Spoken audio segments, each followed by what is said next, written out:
जब भेड़िया के माथा पर केस हो जाता है तो उसमें कीड़े हो जाते हैं और उसको काटता है कीड़ा, तो प्रायः मूड़ी ढूंढते रहती है।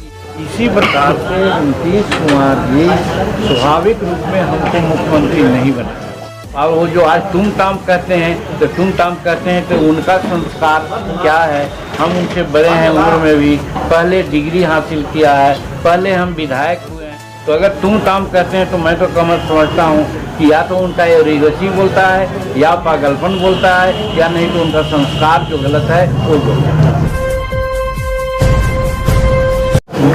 ऐसा प्रश्न किए कि हमको कुछ कहना ही पड़ जाएगा लगता है। देखिए, देहात में कहावत है कि भले भेड़िया सिर मुड़ाती है, समझते हैं इस चीज को?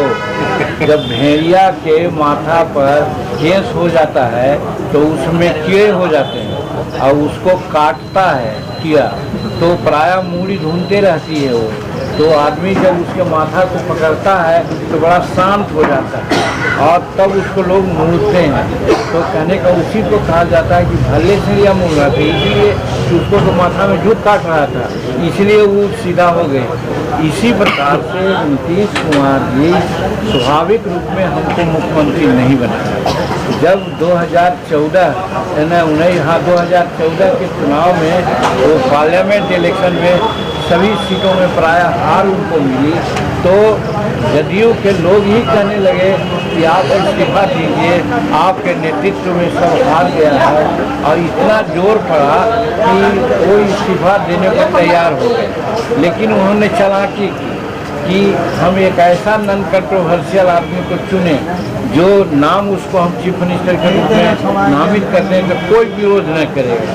तो उन्होंने जीतन मांझी को भुइयां मुसहर कम्युनिटी जो बाई नेचर सीधा सपाटा ईमानदार और कर्मठ हुआ करता है, तो वे समझते थे वो कि जीतन मांझी इस तरह का है, इतना दिन इसका राजनीतिक लाइफ हुआ, कोई चाल पाल नहीं रहती है, ये जो हम कहेंगे वो करेगा।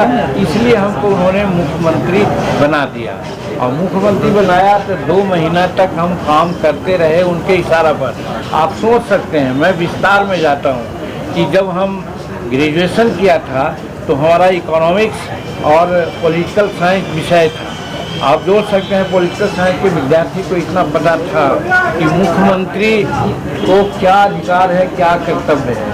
तो जब हमको मुख्यमंत्री बना दिया तो हमारा तो कर्तव्य था कि मंत्रिमंडल का स्वयं करें, लेकिन नहीं, एक वैसे ही वोट लिया मुख्यमंत्री का, 2 घंटा के बाद एक सूची आई, वो भी कोई विधायक कोई नेता के मार्फत से नहीं, एक चपरासी के माध्यम से आया। कितना तुच्छ हमको समझते थे, कितना सीधा समझते थे, मूर्ख समझते थे, आप लोग इसको कर सकते हैं। वो एक चपरासी लेके आया, हम उलट के देखा तो देखा कि नाम है और हुआ कि ये ही लोग मंत्री पद के शपथ लेंगे। अब जोड़िए, हम ही समझे, अरे हम जब मुख्यमंत्री हैं तो मुख्यमंत्री हमको न बनाना है, लेकिन ये नाम दे दिए। लेकिन तुरंत ही की बात थी, हम उस पर सिग्नेचर कर दिया, उतना लोग वोट ले मंत्री बन गए। हम जान रहे थे कि हमको मंत्री बनाना, हमारे राय से कोई मंत्री नहीं बना, सब माननीय नीतीश कुमार के राय से मुख्यमंत्री बना। फिर दूसरा शाम में उसी प्रकार के एगो लिस्ट आई, उसमें था सभी विभागों का बंटवारा था। तो हमारे मन में बात आई कि भाई मंत्री तो बनाइए दिए अपने मन से कम विभाग के बारे में तो हमसे राय तो कर लेते। अब ये ऐसा क्या बना दिए हमको मुख्यमंत्री, हमारा राय भी नहीं लिए, और तो क्या करें। फिर तुरंत ही की बात थी, हम तुरंत कैसे रिवेल करते, इसीलिए हम फिर उस पर दस्तखत कर दिया। सब विभाग उनके कहने पर मिल गया। तीसरा दिन आया, कुछ कमिश्नर, कुछ कलेक्टर, कुछ एसपी के ट्रांसफ़र का, वहाँ पर हम थोड़ा सा मन को बढ़ाया। और उसी बीच में आप लोग भी कहने लग गए थे कि जीतन मांझी रिमोट से काम करता है, जीतन मांझी रबर स्टैंप है, ये सारी बातें आ रही थी। तो हमको लगा कि नहीं, ये ठीक कहता पत्रकार लोग, हमको अपने मन से करना चाहिए। हम उनके जो प्रस्ताव थे ट्रांसफ़र पोस्टिंग का, उसको हम रद्द करके अपने मन से सभी ट्रांसफर पोस्टिंग दिया। झगड़ा वहीं से शुरू हो गया। उनके समझ में आने लगा, अरे हम तो, उनको समझाया लोगों ने कि अरे इनको तो आप बनाया था कि जैसे कहिएगा वो करेगा, लेकिन ये अपने मन के करने लगा तो क्या होगा। और फिर उसके बाद 2-3-4 महीना में देखे होंगे आपने, एज मैनी एज 35 ऐसे हमने निर्णय लिया, जिसमें एक निर्णय आप लोगों के लिए भी था कि पत्रकारों को पेंशन देंगे, पत्रकारों को हर जिला में हम क्या कहते हैं मीडिया हाउस बनावेंगे और प्रांत में भी उनका एक सेंट्रल हेडक्वार्टर बनावेंगे।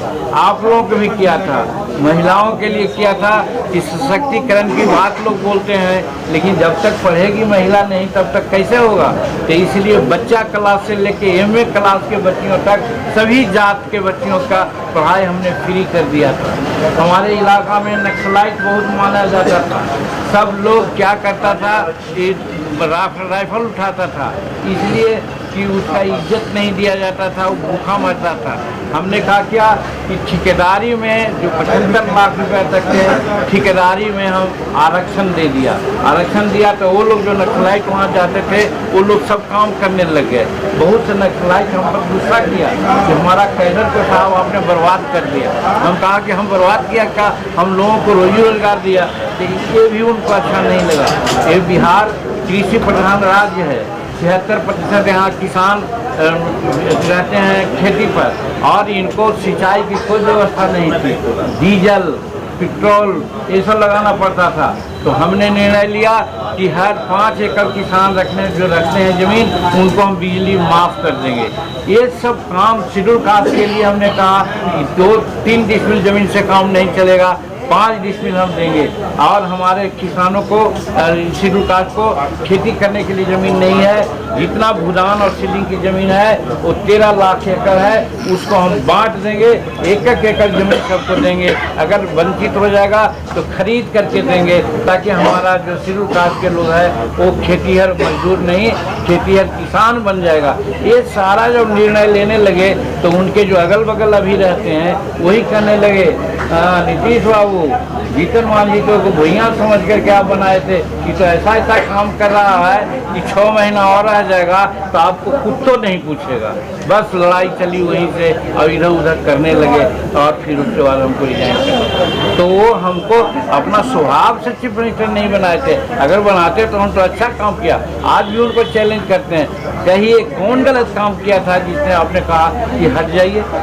और उसमें भी हम कहा था कि अगर वो कहते सीधे कि हट जाओ तो 2005 को याद रखिए, आप मंत्री बने थे इनके मंत्रिमंडल में, हमको शिक्षा विभाग दिए थे, लेकिन आप ही लोगों ने कहा कि उनके आपके यहाँ क्या है, तो एक दागी मंत्री आ गया है और वो तुरंत हमको बुलाए, 1 मिनट नहीं ठहरे हमने इस्तीफा दे दिया था, आप लोग सब जानते होंगे। तो उसी ही हुई देते अगर कहते तो, लेकिन ये तो एरोगेंट आदमी कहें कि नहीं इसको हम हटाएंगे कान पकड़ के, और भाई हम हट गए। यही स्थिति है, तो वो हमको बनाए थे स्वाभाविक। और वो जो आज तुम ताम कहते हैं तो तुम ताम कहते हैं, तो उनका संस्कार क्या है, हम उनसे बड़े हैं उम्र में भी, पहले डिग्री हासिल किया है, पहले हम विधायक हुए हैं। तो अगर तुम ताम कहते हैं तो मैं तो कमर समझता हूँ कि या तो उनका एरोगेंसी बोलता है, या पागलपन बोलता है, या नहीं तो उनका संस्कार जो गलत है वो बोलता है।